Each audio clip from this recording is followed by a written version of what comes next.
지난주에 헬프 시리아 기획 팀장을 하고 있는 압둘, 현재 시리아에 가 있는 그 방송 이후에 어제까지 대략 5천만 원 육박하는 돈이 모였답니다. 시리아에 갔다 다시 동생 데리러 간 거잖아요. 압둘이. 갔다 오면 또 이야기가 있겠죠. 자, 미친 김감독 나와주세요.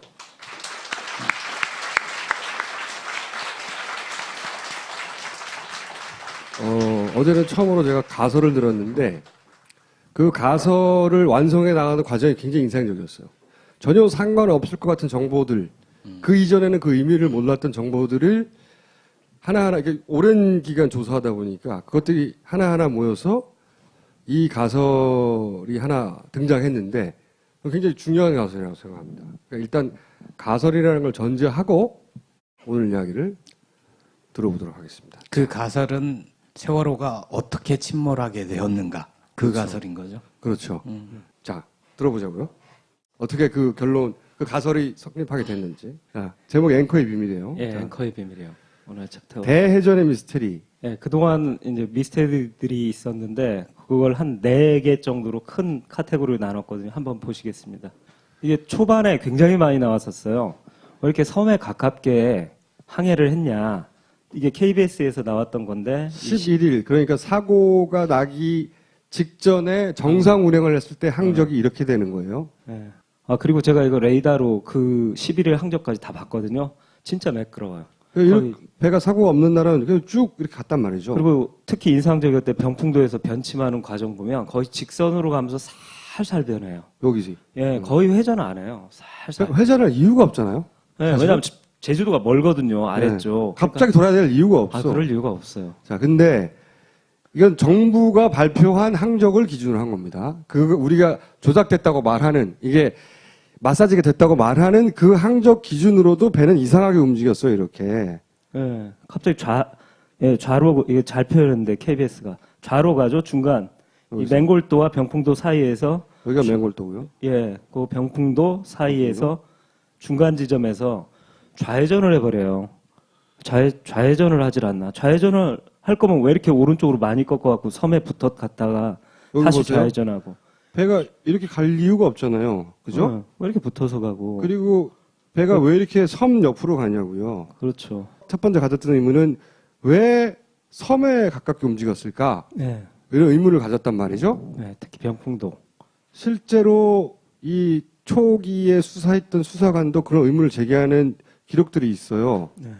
4월 사고 다음날 베테랑 수사관이 이런 질문을 한다고 합니다. 읽어주시죠. 예, 항해사 박한결한테 이제 했던 그 수사에서 이런 것도 나왔었어요. 저번에 소개했는데 하여튼 병풍도에서 화도 우측을 경유하여 제주 항으로 갈 경우 병풍도를 벗어나서도 망망대해다.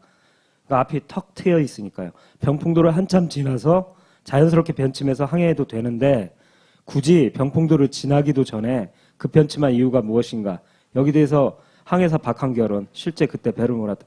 처음에는 묵묵부답으로 나오다 계속 수사관이 물으니까 변침점이라서. 아니 배가 여기는 망망대해인데 돌아도 여기서 돌면 되는데 그렇죠. 왜 굳이 여기서 돌았냐고, 섬에 가까이서. 너무 가깝게 돌았거든요. 근데 둘라이 선장님이 굉장히 CNN에서 중요한 얘기를 하셔요. 사실은 정부가 지금 발표한 지점도 섬하고 가까운데 그보다 더 가깝다는 걸 둘라이 선장님이 CNN에서 증언하셨거든요. 여기 지도가 나옵니다. 한번 보십시오. 11사초짜리니까요. Moon had been tracking the Sewol earlier that morning as it was on his radar. He says the ship suddenly made a sharp right turn at a very slow speed. The ship's tracking system, the automatic identification system, was off. 자, 요 내용인데 네. 보시면 선장님이 화면을 잘 보세요. 다시 한번. 해도 위에 뭔가 그리고 있죠, 이렇게. 예. 사고 좌초 지점이라고 써놨어요. 네. 당일날 가장 가까이에서 본 선장이란 말이죠. 그러니까 배가 어디서 돌았는지 정확하게 기억하고 있어요. 레이더로 봤대요. AIS가 세월호에서 안 나와서. 레이더로 봤고 네. 그것이 어디인지 그 해도 위에 정확하게 표기할 수 있는 거죠. 자기가 봤으니까. 그렇죠. 그걸 표기해갖고 폴라 이 기자한테 외국 보여준 기자한테 이게 그 해도예요. 아까 선장님. 화면에 나왔던 그거를 그 해도상에 실제로 표시를 하면 요게 잘 안 보이니까 저희가 똑같은 해도를 구해서 이 해도는 어차피 항해용으로 파는 해도가 있거든요. 똑같은 해도로 해서 그대로 잘 선장님이 보이게 표시를 하면 예, 선장님이 레이더에서 받고 육안으로도 확인한 그날의 세월호가 돈 지점은 여기래요. 그리고 정부가 발표한 건 여기예요. 우리가 기억을 해보시면 이 헤더가 위쪽으로 당겨진 것 같다는 얘기 여러 번 했잖아요. 여기가 되면 뭐 무슨 차이가 있냐면 그 섬에 훨씬 더 가까워지고요. 또 하나의 차이는 여기는 수심이 52m인데 여기는 해도상에 보면 수심이 25m예요. 22m요. 22m? 예. 실제로 세월호가 침몰을 한 지점은 어디입니까? 저 한참 위로 올라가요. 네. 배가 이렇게 표류해서 올라갔다고 하죠. 쭉 네. 근데 여기가 배가 이제 넘어지게 되는 회전이 일어난 네. 지점인 거죠. 선장님 그러니까 그걸 좌초라고 표현하시고 좌초 지점이라고 여기다 이렇게 원의 중심도 표시해 놓으셨더라고요. 아시겠죠? 만약에 수사관이 이 사실을 또 알았다면 와, 이렇게 감동 얕은 곳을 이렇게 섬에 가까이서 왜 돌아다녔냐고 했겠지. 저도 이제 조금 귀동냥을 하면서 알겠는데 변침하는 사람이 섬에 이렇게 가까이 와서 얕은 곳에 와서 변침할 리가 없거든요. 그러면 굉장히 강도 높은 수사를 받았겠죠. 근데 저쪽으로 위치가 정해지면서 그나마 넘어가 버린 거죠. 세 번째 의문은 이거는 이제 나중에 생존자들도 만나고 하면서 이제 김 감독이 알게 된 사실인데 예. 그리고 진술서라든가 지금 이것들은 문서에 다 나와 있고 법정에서 됐던 내용들입니다. 제가 인터뷰만 한 게 아니라 첫 번째 뭐냐면 여기 소파가 이건 거꾸로인데 배가 왼쪽으로 확 기울 때 저쪽이 왼쪽이거든요. 이 CCTV 상에서 보면 저쪽에 문이 있어요. 이쪽이 바다예요, 그러니까. 예, 안내 데스크가 있고 여기 바로 CCTV 할 때 말씀드렸을 거예요. 근데 저 로비에 앉아 있던 분이 요분에 확 기울 때 보통 쓱 기울면 그러다 뭘 붙잡거나 할 텐데 너무 빠르게 기울어서 왼쪽 출입문 저 화살표 방향으로 가서 거기 문이 날아갔대요. 있거든요. 나가서 바다에 떨어지셨답니다. 이분이 사실은 첫 번째 희생자예요. 예. 배가 침몰하기 전에 배가 기울 때 이렇게 사실은 생각해 보세요. 배가 기운다고 했으면 뭔가를 잡았을 거 아니에요. 그렇죠. 이분은 여기서 날아가서 표현하기를 날아가서 바다에 떨어졌고 이분은 아직도 못 찾았어요.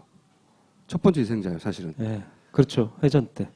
두 번째 이분도 이제 같은 소파에 계셨다 보는데 밖으로 미끄러져 나가서 여기 난간이 있거든요. 배에 있는 난간. 예, 예. 난간에 부딪혀서 갈비뼈가 부러졌답니다. 이분은 난간에 부딪혔기 때문에 살았죠. 갈비뼈 그렇죠. 부러졌죠. 그리고 이게 가장 최근 김 감독이 들은 증언인데 네. 설명해 주세요. 자기 방에서 이건 단원고 학생이에요. 여학생인데 방에서 이렇게 앉아 있는데 갑자기 배가 너무 빨리 기울면서 자기가 방에서 튀어나와서 복도를 지나서 다음 방 다른 아이들이 있는 방으로 날아가서 거기 벽에 부딪히면서 애가 머리를 부딪히면서 여기가 피가 흥건해서 그날 구조돼 갖고 병원으로 후송됐거든요. 여기서 이제 키포인트는 날아갔다는 거예요. 그러니까 날아갈 정도로 확 기울었다는 건데 어가 아니라 그러니까 훅. 네. 이 배가 회전을 하면서 기울었잖아요. 그렇죠?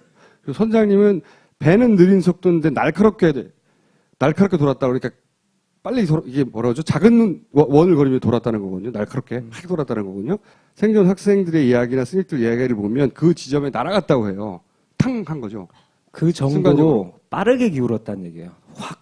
승객 2는 승객 2를 목격하거나 기억하거나 합니까? 목격했답니다. 여학생들도 자기가 부러져서 있는데 여학생들이 훅 와서 난간에 부딪히는 거 바다로 날아온 거 그걸 지금 봤답니다. 계속 나왔던 의문은 그렇게 큰 배가 그렇게 빠른 각도로 날카로운 각도로 돌아서 어떻게 넘어질 수 있는가? 예, 그리고 또 하나 의문점이 또 하나 있었는데 의문점은 이건데 정부가 AIS를 되게 처음에 막 요만큼 발표해놓고 그 다음에 요만큼 보강하고 그려놓고도 계속 고쳤어요. 수정하고 자기네들끼리 모여갖고 막 법정에서도 막 변명하고 그랬는데 가장 문제가 되고 트러블 메이커가 뭐냐면 요 세 점이에요. 요 세 점에 AIS 수치가 이상해요. 이것 때문에 막 이리 고치고 저리 고치고 그랬는데 기억하시는지 모르겠는데 문워크라고 예, 정부 발표 AIS에 따르면 배가 뒤로 가는 지점이 있다고. 그러니까 고치고 나선데 결국 고쳐서 문워크로 만든 건데 그 전까지 유지한 걸 보면 배가 오른쪽으로 시계 방향으로 돌던 배가 역회전을 하는 현상이 나타나요. 그러니까 네. 기억하시죠? 예. AIS 조작된 게 맞다고 할 때 이 예, 영상을 한번 보세요. 이 AIS 영상대로 배를 돌리면 어떻게 가냐면 반시계로 딱 꺾어줘요. 툭 뒤로. 이건 초현실적인 거거든요. 가던 배가 뒤로 꺾인다는 건 무슨 다시 보세요. 뒤로 가요? 뒤로. 배가 이렇게 돌아야 되는데 한번 튕기잖아요. 네. 이런 AIS가 나왔고 이 AIS를 보고 김 감독은 조작하려면 제대로 하지 하면 우리가 조롱을 많이 했었다고요. 기억하세요? 정부에서는 그때 자이로스코프가 네. 나침판이 뭐 오동작을 일으켰다느니 막 이런 설명들이 등장했던 거 기억하세요? 네. 아 그리고 좀 이상했던 게 뭐냐면 나중에 해심원까지 가갖고 아시겠지만 겨울에 해심원까지 가서 이거 검찰이 업체 둘을 불러놓고 서로 얘기하고 그거 확정하고 그런 것도 나왔더라고요. 그리고 해심원까지 가서 이 문제를 고치려고 뭐 수신 시간 기준이다 하면서 막 수치를 바꾸더라고요. 이상한 기준으로 수신 시간이라는 괴상한 말을 만들어내서 그걸 보고 저는 무슨 생각이냐면 왜 이렇게 신경 쓰지? 처음에 잘 만들어 놓지 왜 이렇게 이게 설명이 잘 안 되니까 정부 차원에서 처음에는 나침판 잘못이라고 했다가 그걸로는 해명이 안 되니까 뭐 업체들도 불러놓고 여러 가지 설들을 만들었다고요. 근데 오늘 얘기할 가설에 따르면 이건 조작이 아니다. 그러니까 진짜 배가 역회전했을 수도 있다. 전체적인 시간대나 뭐 이런 건 조작이 맞아요. 조작이 맞는데 사실은 이걸 조작할 수도 있긴 있어요. 그죠? 조작하려면 했을 텐데 그러니까 처음 발표할 때 잘했어야 되는데 처음에 이걸 해놨기 때문에 네. 바꾸질 못하고 계속 간 부분이거든요, 이거는. 앞에 네. 다른 부분은 바꾼 부분도 있는데. 여하간 정부가 발표한 공식적인 내용에 이해 안 가는 튕김이 하나 있다고요. 네. 이게 레이더를 보고 했건 뭘 보고 했던 간에 튕김이 하나 존재한다, 배 행적상에. 네. 그래서 이 튕김은 조작하다가 실체화한 게 아니냐고 처음에 생각했다고요. 하지만 이 부분은 처음에 발표가 이렇게 됐기 때문에 고쳐지지 않고 계속해서 여러 가지 해명으로 존재했어요. 게다가 네. 이번 앵커에서 뭘 발견했기 때문에 앵커에 대해서 잠시 설명드리겠습니다. 네. 예, 세월호 앵커는 두 개가 양쪽에 있는데 두 개. 되게 커요. 이렇게만 하세요. 시각적으로 굉장히 크고요. 실제로 크고 그리고 이 앵커 갑판을 통과해서 다시 그 내부로 들어가는데 이걸 펼쳐놓으면 쭉 내면 거의 100m가 넘어요. 이 쇠사슬로 돼 있고요. 이게 100m가 넘는답니다. 예, 이렇게 세보니까. 그리고 이게 재밌는 게 25m 간격마다 흰색 페인트를 칠한다고 말씀해 주시더라고요. 이쪽 항해 관계자님들이. 네, 그래서 이렇게 해갖고 얕은 곳에 갈 수도 있고 깊은 곳에 갈 수도 있잖아요. 거기서 이렇게 돌려갖고 그 흰색 페인트를 보고서 몇 미터를 풀지 이런 걸 결정하신다고 그러더라고요. 자, 세월호는 이렇게 왼쪽, 오른쪽 쌍둥이. 두 개의 앵커가 존재하고 다시 존재하고요. 예. 그다음에 출항할 때 앵커 상태를 보면 굉장히 검은색에 깨끗해요. 왜냐하면 2014년 2월 정기검사 때 앵커 체인을 다 깨끗하게 세척하고 일정 간격마다 도색도 했고 이런 상황이었어요. 이 출항 당일 4월 15일이니까 되게 깨끗하더라고요. 4월 15일은 이날 밤에 배가 떠나는 겁니다. 당일이에요, 그러니까. 네, 사고는 다음날 아침에 일어나는 네. 거고요. 네. 여기 한번 보시면 여기 갑판 상황인데 갑판인데 요 마치 뭐라고 해야 되나 하수구처럼 이렇게 쑥 들어가갖고 조기로 나오는 거예요. 이 구멍. 예, 거기로 나와갖고 요 바퀴에 거대한 톱니바퀴 같은 데 걸려갖고 수직으로 해서 안에 체인 룸이 있어요. 동영상으로 보여주시면 되잖아. 예, 자, 예, 한번 내리는 거 그리고 앵커 고정하는 거, 앵커 올리는 거 세 개를 한 50초짜리니까 한번 보십시오. 이런 식으로 중력으로 그냥 툭 떨구는 거예요. 그리고 올릴 때 한번 보세요. 올릴 때 이렇게 물이 나온대요. 예, 물이 나와요. 이게 재밌게 이게 고정돼요. 각 때문에 딱 자기 자리를 잡아요. 이거고 앵커 올리는 걸 조금 자세하게 한번 보십시오.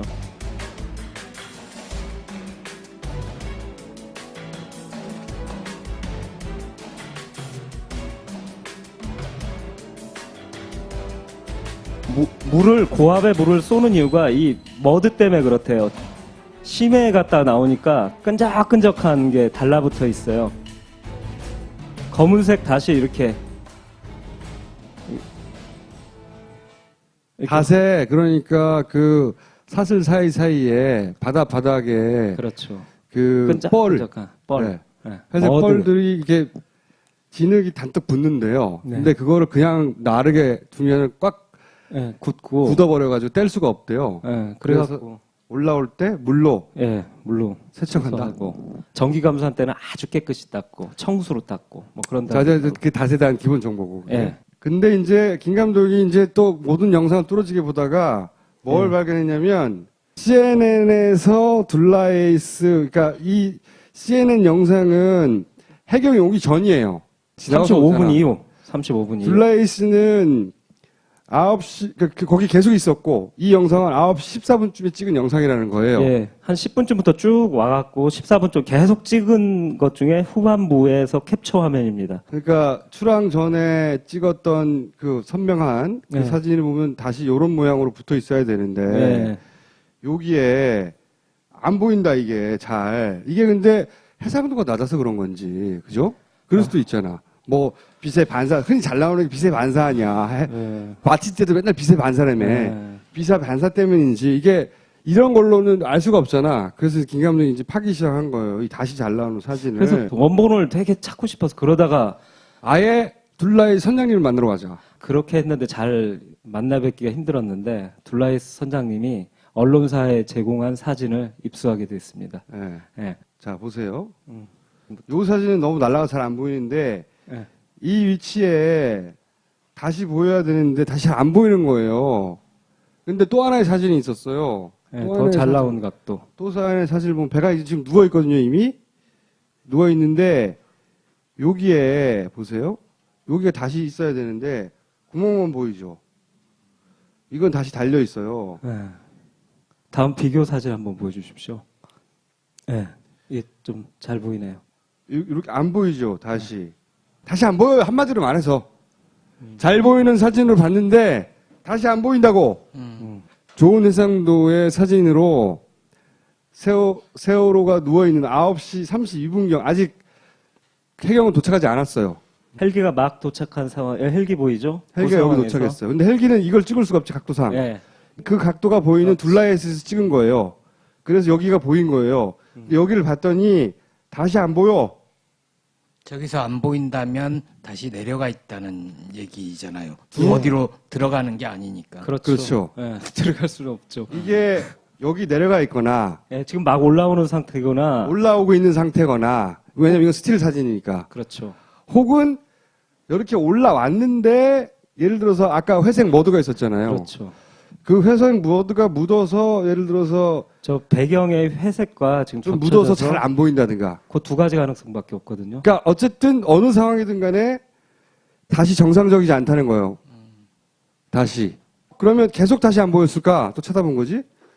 찾아봤더니 한 35분경 보니까 왼쪽 다시 보여요. 이건 헬기에서 찍은 건데. 이거는 이제 해경이 도착한 이후에요. 네. 그 중에서 헬기가 찍은 사진 중에 다시 조금 보여요. 예. 그리고 이 배가 뒤집어져요. 10시 반경에는. 네. 그때는 둘 다 나오잖아요. 바닥이. 그때는 다시 명확하게 보여요.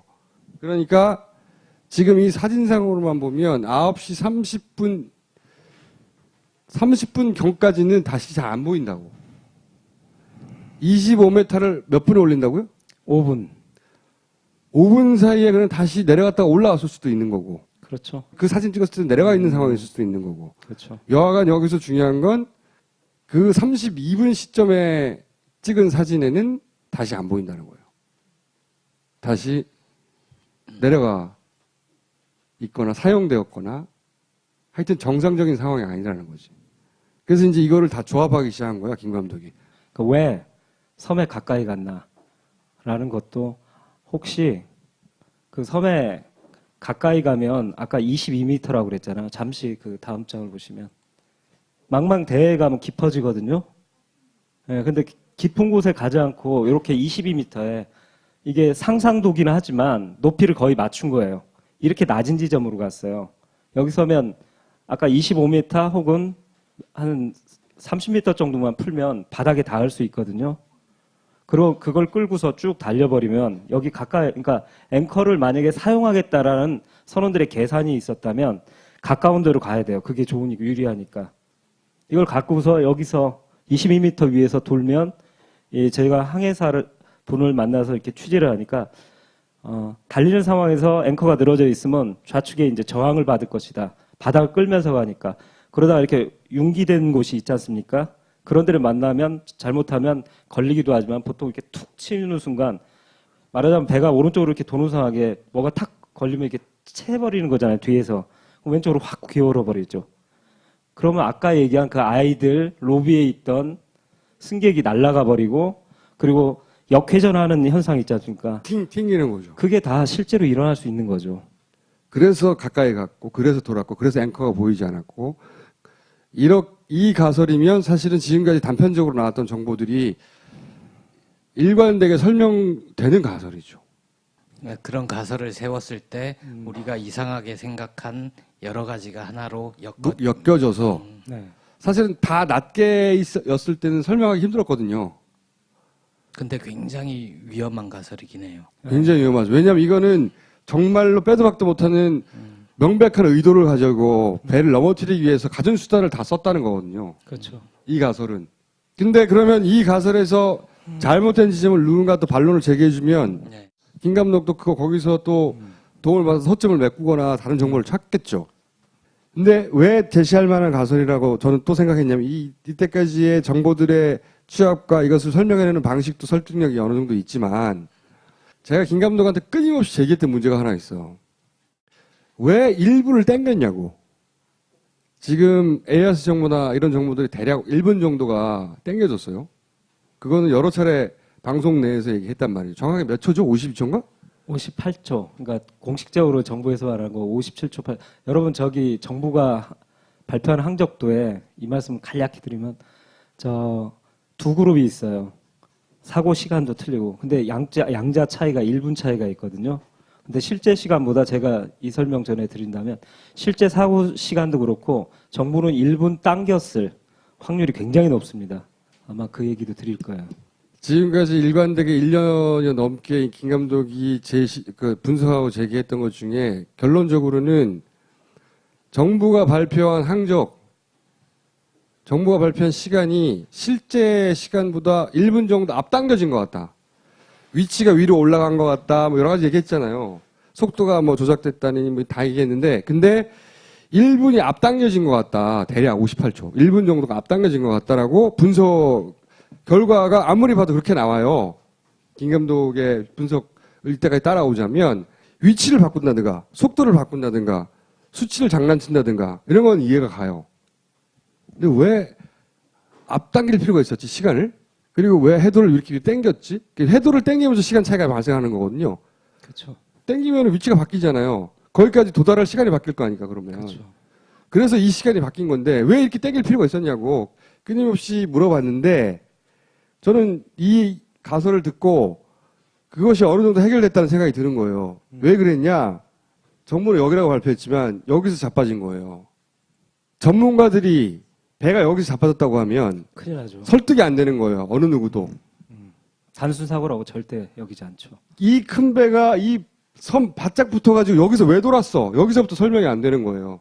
단순 사고라고 하기에는. 정상적인 방향으로 가다가 갑자기 획 돌았다고 말하기에는 섬에 너무 가까이 붙었다는 거지. 그래서 이걸 위로 당겼어요. 정부 발표는. 그러면서 중간중간에 위로 당겨진 부분들 계속 우리가 주장했잖아요. 그래서 왜 저기도 나왔었잖아요. 등대. 생각나세요? 전자등대 위치 바뀐 거? 네. 김 감독이 거기 갔다 왔잖아. 그러면서 등대가 절벽으로 가버렸어요. 기억나시죠? 그것도 다 이렇게 당겨진 거의 결과란 말이죠. 왜 당겼냐? 여기서 배가 돌았다는 거를 숨기고 싶었던 거예요. 오늘의 이야기는 이겁니다. 배가 마지막 순간 어떻게 침몰했는지 그 가설 첫 번째를 김 감독이 제시한다는 거예요. 그리고 그 가설이면 지금까지 설명되지 않았던 혹은 논리적으로 왜 그랬어? 라는 의문에 어느 정도 답을 제시하는 가설이다 이게. 그리고 그 펀딩도 5분의 4까지 왔어요. 막바지를 향해 달려가고 있습니다.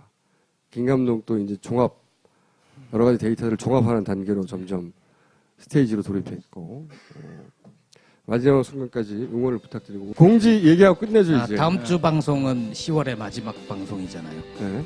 그러니까 여기가 아니라 홍대 앞에 한겨레 한겨레에서. 미디어 카페 후에서 녹화를 진행합니다. 자 그러면은 일주일 후에는 한겨레 카페 후에서 뵙기로 하고 오늘 여기까지 하겠습니다. 감사합니다. 감사합니다. 지난주에 헬프 시리아 기획 팀장을 하고 있는 압둘, 현재 시리아에 가 있는 그 방송 이후에 어제까지 대략 5천만 원 육박하는 돈이 모였답니다. 네.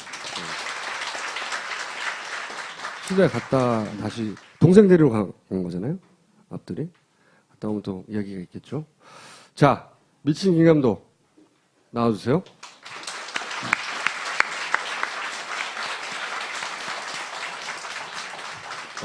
어제는 처음으로 제가 가설을 들었는데 그 가설을 완성해 나가는 과정이 굉장히 인상적이었어요. 전혀 상관없을 것 같은 정보들, 그 이전에는 그 의미를 몰랐던 정보들을 하나하나 이렇게 오랜 기간 조사하다 보니까 그것들이 하나하나 모여서 이 가설이 하나 등장했는데 굉장히 중요한 가설이라고 생각합니다. 그러니까 일단 가설이라는 걸 전제하고 오늘 이야기를 들어보도록 하겠습니다. 그 가설은 세월호가 어떻게 침몰하게 되었는가 그 그렇죠. 가설인 거죠. 그렇죠. 자, 들어보자고요. 어떻게 그 결론, 그 가설이 성립하게 됐는지. 자, 제목 앵커의 비밀이에요. 예, 자, 앵커의 비밀이에요. 오늘 챕터. 대해전의 미스테리. 예, 그동안 이제 미스테리들이 있었는데 그걸 한 4개 정도로 큰 카테고리로 나눴거든요. 한번 보시겠습니다. 이게 초반에 굉장히 많이 나왔었어요. 왜 이렇게 섬에 가깝게 항해를 했냐. 이게 KBS에서 나왔던 건데 11일, 그러니까 사고가 나기 직전에 정상 운행을 했을 때 항적이 이렇게 되는 거예요. 예. 아, 그리고 제가 이거 레이더로 그 11일 항적까지 다 봤거든요. 진짜 매끄러워요. 거의- 배가 사고가 없는 날은 그냥 쭉 이렇게 갔단 말이죠. 그리고 특히 인상적이었던 병풍도에서 변침하는 과정 보면 거의 직선으로 가면서 살살 변해요. 여기지. 예, 거의 회전 안 해요. 살살. 회전할 이유가 없잖아요. 예, 사실은? 왜냐면 제주도가 멀거든요. 아래쪽. 갑자기 돌아야 될 이유가 그러니까, 없어. 그럴 이유가 없어요. 자, 근데 이건 정부가 발표한 항적을 기준으로 한 겁니다. 그 우리가 조작됐다고 말하는 이게 마사지가 됐다고 말하는 그 항적 기준으로도 배는 이상하게 움직였어요, 이렇게. 예, 갑자기 좌로 이게 잘 표현했는데 KBS가 좌로 가죠. 중간 이 여기서. 맹골도와 병풍도 사이에서 여기가 맹골도고요. 예, 그 병풍도 사이에서 중간 지점에서 좌회전을 해버려요. 좌회전을 하질 않나. 좌회전을 할 거면 왜 이렇게 오른쪽으로 많이 꺾어갖고 섬에 붙어 갔다가 여기 다시 보세요. 좌회전하고. 배가 이렇게 갈 이유가 없잖아요. 그죠? 예, 왜 이렇게 붙어서 가고. 그리고 배가 왜 이렇게 섬 옆으로 가냐고요. 그렇죠. 첫 번째 가졌던 의문은 왜 섬에 가깝게 움직였을까? 예, 이런 의문을 가졌단 말이죠. 예, 특히 병풍도. 실제로 이 초기에 수사했던 수사관도 그런 의문을 제기하는 기록들이 있어요. 네. 4월 사고 다음날 베테랑 수사관이 이런 질문을 한다고 합니다. 읽어주시죠. 예, 항해사 박한결한테 이제 했던 그 수사에서 이런 것도 나왔었어요. 저번에 소개했는데 하여튼 병풍도에서 화도 우측을 경유하여 제주 항으로 갈 경우 병풍도를 벗어나서도 망망대해다. 그러니까 앞이 턱 트여 있으니까요. 병풍도를 한참 지나서 자연스럽게 변침해서 항해해도 되는데 굳이 병풍도를 지나기도 전에 급변침한 이유가 무엇인가? 여기 대해서 항해사 박한결은 실제 그때 배를 몰았다. 처음에는 묵묵부답으로 나오다 계속 수사관이 물으니까 변침점이라서. 아니 배가 여기는 망망대해인데 돌아도 여기서 돌면 되는데 그렇죠. 왜 굳이 여기서 돌았냐고 섬에 가까이서. 너무 가깝게 돌았거든요. 근데 둘라이 선장님이 굉장히 CNN에서 중요한 얘기를 하셔요. 사실은 정부가 지금 발표한 지점도 섬하고 가까운데 그보다 더 가깝다는 걸 둘라이 선장님이 CNN에서 증언하셨거든요. 여기 지도가 나옵니다. 한번 보십시오. 11사초짜리니까요. Moon had been tracking the Sewol earlier that morning as it was on his radar. He says the ship suddenly made a sharp right turn at a very slow speed. The ship's tracking system, the automatic identification system, 들의 이야기나 스님들 이야기를 보면 그 지점에 날아갔다고 해요. 탕 한 거죠. 그 정도로 순간적으로. 빠르게 기울었다는 얘기예요. 확. 승객 2는 승객 1을 목격하거나 기억하거나 합니까? 목격했답니다. 여학생들도 자기가 부러져서 있는데 여학생들이 훅 와서 난간에 부딪히는 거 바다로 날아온 거 그걸 지금 봤답니다. 계속 나왔던 의문은 그렇게 큰 배가 그렇게 빠른 각도로 날카로운 각도로 돌아서 어떻게 넘어질 수 있는가? 예, 그리고 또 하나 의문점이 또 하나 있거든요. 의문점은 이건데 정부가 AS를 되게 처음에 막 요만큼 발표해놓고 그 다음에 요만큼 보강하고 그려놓고도 계속 고쳤어요. 수정하고 자기네들끼리 모여갖고 막 법정에서도 막 변명하고 그랬는데 가장 문제가 되고 트러블 메이커가 뭐냐면 요 세 점이에요. 요 세 점에 AIS 수치가 이상해요. 이것 때문에 막 이리 고치고 저리 고치고 그랬는데 기억하시는지 모르겠는데 문워크라고 예, 정부 발표 AIS에 따르면 배가 뒤로 가는 지점이 있다고. 그러니까 고치고 나선데 결국 고쳐서 문워크로 만든 건데 그 전까지 유지한 걸 보면 배가 오른쪽으로 시계 방향으로 돌던 배가 역회전을 하는 현상이 나타나요. 그러니까 네. 기억하시죠? 예. AIS 조작된 게 맞다고 할 때 이 예, 영상을 한번 보세요. 보여주시죠. 이 AIS 영상대로 배를 돌리면 어떻게 가냐면 반시계로 딱 꺾어져요. 툭 뒤로. 이건 초현실적인 거거든요. 가던 배가 뒤로 꺾인다는 건 무슨 다시 보세요. 뒤로 가요? 뒤로. 배가 이렇게 돌아야 되는데 한번 튕기잖아요. 예. 이런 AIS가 나왔고 이 AIS를 보고 김 감독은 조작을 하려면 제대로 하지 하면 우리가 조롱을 많이 했었다고요. 기억하세요? 정부에서는 그때 자이로스코프가 네. 나침판이 뭐 오동작을 일으켰다느니 막 이런 설명들이 등장했던 거 기억하세요? 네.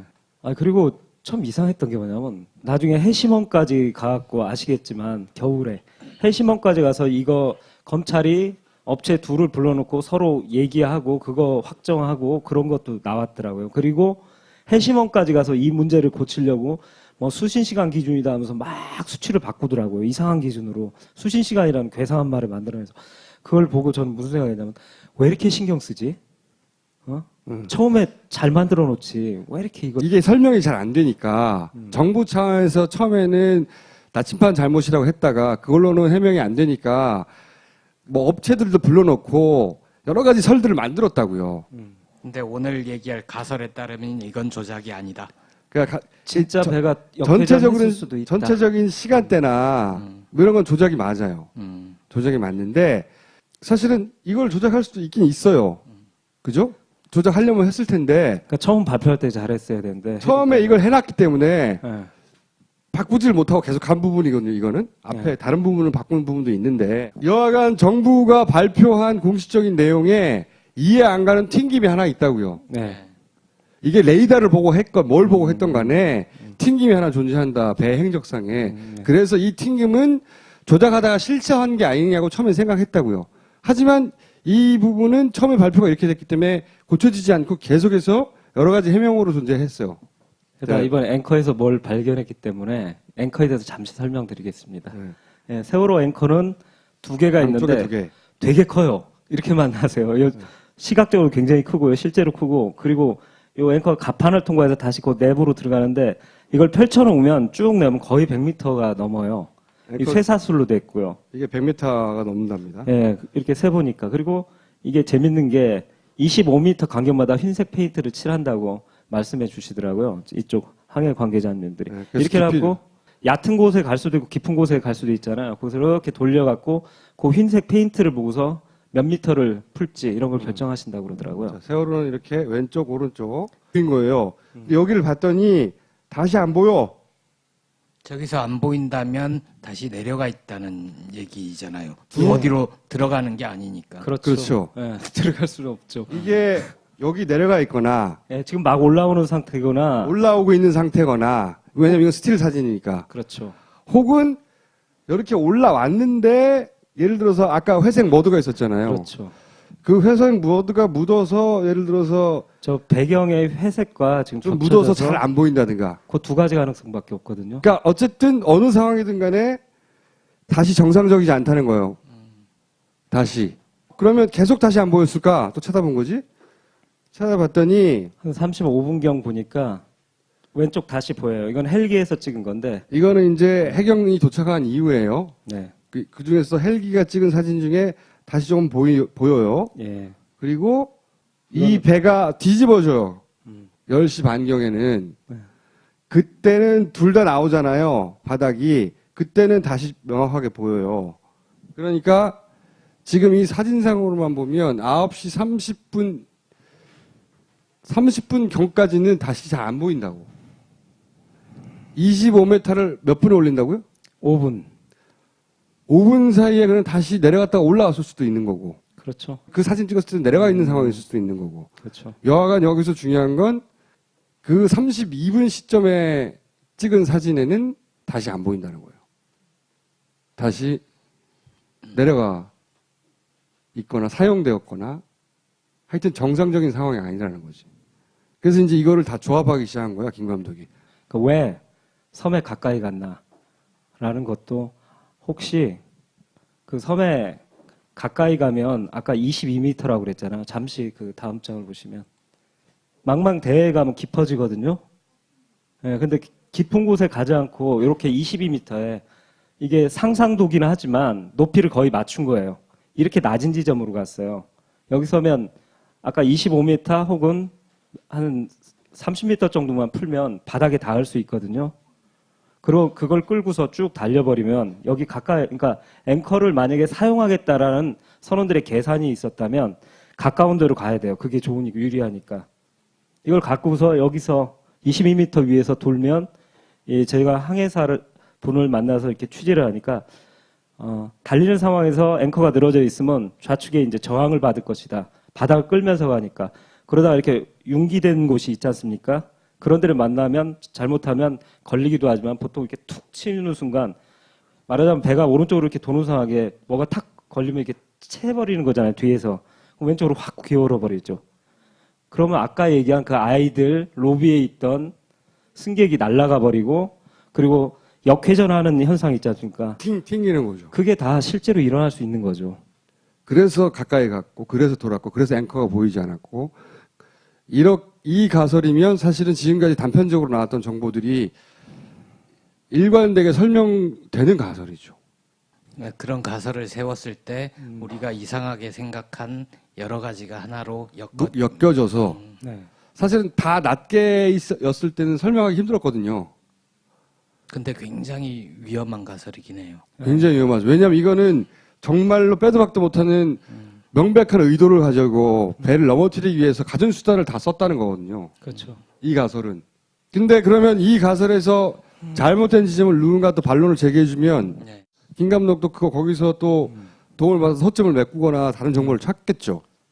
근데 왜 제시할 만한 가설이라고 저는 또 생각했냐면 이때까지의 정보들의 취합과 이것을 설명해내는 방식도 설득력이 어느 정도 있지만 제가 김 감독한테 끊임없이 제기했던 문제가 하나 있어. 왜 일부를 땡겼냐고. 지금 에이아스 정보나 이런 정보들이 대략 Was off. 자, 요 내용인데 네. 보시면 선장님이 화면을 잘 보세요. 다시 한번. 해도 위에 뭔가 그리고 있죠. 이렇게. 예. 사고 좌초 지점이라고 써놨어요. 네. 당일날 가장 가까이에서 본 선장이란 말이죠. 그러니까 배가 어디서 돌았는지 정확하게 기억하고 있어요. 레이더로 봤대요. AIS가 세월호에서 안 나와서. 레이더로 봤고 네. 그것이 어디인지 그 해도 위에 정확하게 표기할 수 있는 거죠. 자기가 봤으니까. 그렇죠. 그걸 표기해갖고 폴라 이 기자한테 외국 보여준 기자한테 이게 그 해도예요. 아까 선장님. 화면에 나왔던 그거를 그 해도상에 실제로 표시를 하면 이게 네. 잘 안 보이니까 저희가 똑같은 해도를 구해서 이 해도는 어차피 항행으로 파는 해도가 있거든요. 똑같은 해도로 해서 그대로 잘 선장님이 보이게 표시를 하면 예. 선장님이 레이더에서 봤고 육안으로도 확인한 그날의 세월호가 돈 지점은 여기래요. 그리고 정부가 발표한 건 여기예요. 우리가 기억을 해보시면 이 헤더가 위쪽으로 당겨진 것 같다는 얘기 여러 번 했잖아요. 여기가 되면 뭐 무슨 차이가 있냐면 그 섬에 훨씬 더 가까워지고요. 또 하나의 차이는 여기는 수심이 52m인데 여기는 해도상에 보면 수심이 25m예요. 22m요. 22m? 예. 실제로 세월호가 침몰을 한 지점은 어디입니까? 저 한참 위로 올라가야 돼요. 배가 이렇게 표류해서 올라갔다고 하죠. 쭉 네. 근데 여기가 배가 이제 넘어지게 되는 회전이 일어난 네. 지점인 거죠. 선장님은 그러니까 그걸 좌초라고 표현하시고 좌초 지점이라고 여기다 이렇게 원의 중심도 표시해 놓으셨더라고요. 아시겠죠? 만약에 수사관이 이 사실을 또 알았다면 와, 이렇게 얕은 곳을 이렇게 섬에 가까이서 왜 돌아갔냐고 했겠지. 저도 이제 조금 귀동냥을 하면서 알겠는데 변침하는 사람이 섬에 이렇게 가까이 와서 얕은 곳에 와서 변침할 리가 없거든요. 그러면 굉장히 강도 높은 수사를 받았겠죠. 근데 저쪽으로 위치가 정해지면서 그나마 넘어가 버린 거죠. 세 번째 의문은 이거는 이제 나중에 생존자들도 만나고 하면서 이제 김 감독이 알게 된 사실인데 예. 그리고 진술서라든가 지금 이것들은 문서에 다 나와 있고 법정에서 됐던 내용들입니다.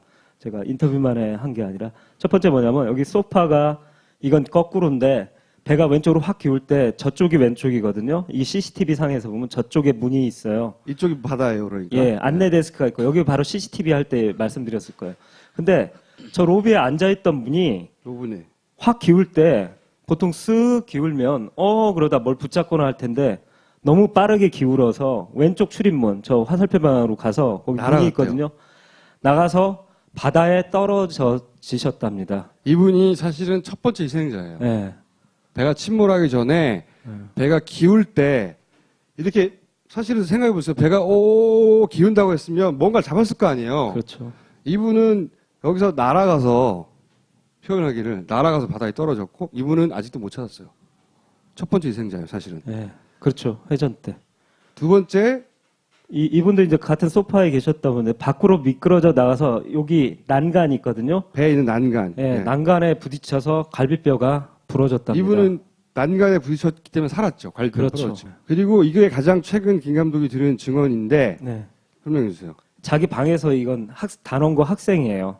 여학생인데 방에서 이렇게 앉아 있는데 갑자기 배가 너무 빨리 기울면서 자기가 방에서 튀어나와서 복도를 지나서 다음 방 다른 아이들이 있는 방으로 날아가서 거기 벽에 부딪히면서 애가 머리를 부딪히면서 여기가 피가 흥건해서 그날 구조돼 갖고 병원으로 후송됐거든요. 여기서 이제 키포인트는 날아갔다는 거예요. 그러니까 날아갈 정도로 확 기울었다는 건데 어가 아니라 그러니까 훅. 네. 이 배가 회전을 하면서 기울었잖아요. 그렇죠? 그리고 선장님은 배는 느린 속도인데 날카롭게 돌았다 그러니까 빨리 이게 뭐라 그러죠? 작은 원을 그리며 돌았다는 거거든요. 날카롭게 확 돌았다는 거거든요. 생존 학생 쌍둥이. 2개 앵커가 존재하고 다시 존재하고요. 예. 그날 그다음에 출항할 때 앵커 상태로 보면 굉장히 검은색에 깨끗해요. 왜냐하면 2014년 2월 정기검사 때 앵커 체인을 다 깨끗하게 세척하고 일정 간격마다 도색도 했고 이런 상황이었어요. 이 출항 당일 4월 15일이니까 되게 깨끗하더라고요. 4월 15일은 이날 밤에 배가 떠나는 겁니다. 당일이에요, 그러니까. 네, 사고는 다음날 아침에 일어나는 네. 거고요. 네. 여기 한번 보시면 여기 가판인데 요 마치 뭐라고 해야 되나 하수구처럼 이렇게 쑥 들어가갖고 조기로 나오는 거예요. 이 구멍. 예, 거기로 나와갖고 요 바퀴에 거대한 톱니바퀴 같은 데 걸려갖고 수직으로 해서 안에 체인 룸이 있어요. 동영상으로 보여주시면 되잖아. 예, 자. 예, 한번 내리는 거 그리고 앵커 고정하는 거, 앵커 올리는 거 세 개를 한 50초짜리니까 한번 보십시오. 이런 식으로 중력으로 그냥 툭 떨구는 거예요. 그리고 올릴 때 한번 보세요. 올릴 때 이렇게 물이 나온대요. 예, 물이 나와요. 이게 재밌게 이게 고정돼요. 각 때문에 딱 자기 자리를 잡아요. 이거고 앵커 올리는 걸 조금 자세하게 한번 보십시오.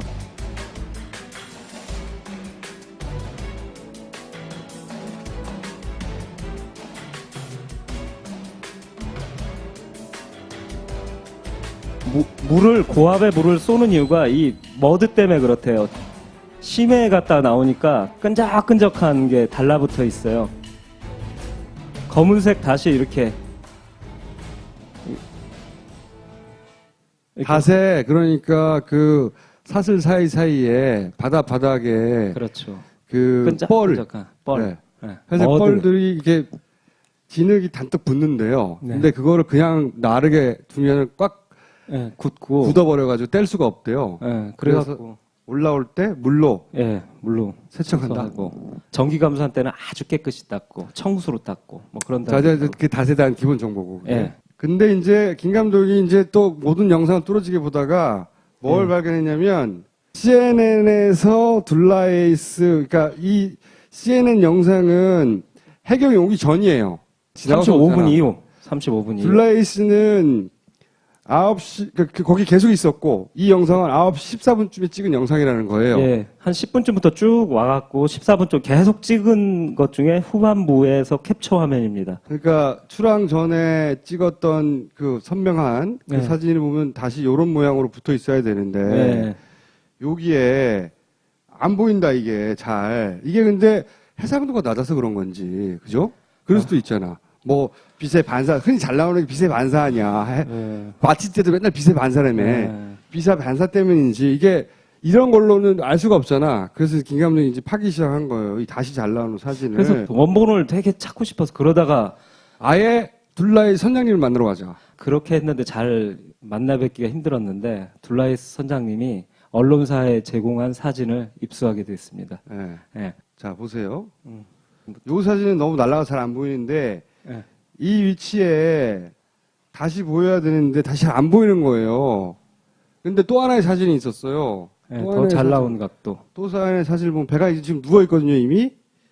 누워 있는데 여기에 보세요. 여기가 다시 있어야 되는데 구멍만 보이죠. 이건 다시 달려 있어요. 예. 다음 비교 사진 한번 보여주십시오. 예, 이게 좀 잘 보이네요. 이렇게 안 보이죠, 다시. 다시 안 보여요, 한마디로 말해서. 잘 보이는 사진을 봤는데 다시 안 보인다고. 좋은 해상도의 사진으로 세월호가 누워있는 9시 32분경 아직 해경은 도착하지 않았어요. 헬기가 막 도착한 상황, 헬기 보이죠? 헬기가 그 여기 상황에서. 도착했어요. 근데 헬기는 이걸 찍을 수가 없지, 각도상. 예. 그 각도가 보이는 둘라에서 찍은 거예요. 그래서 여기가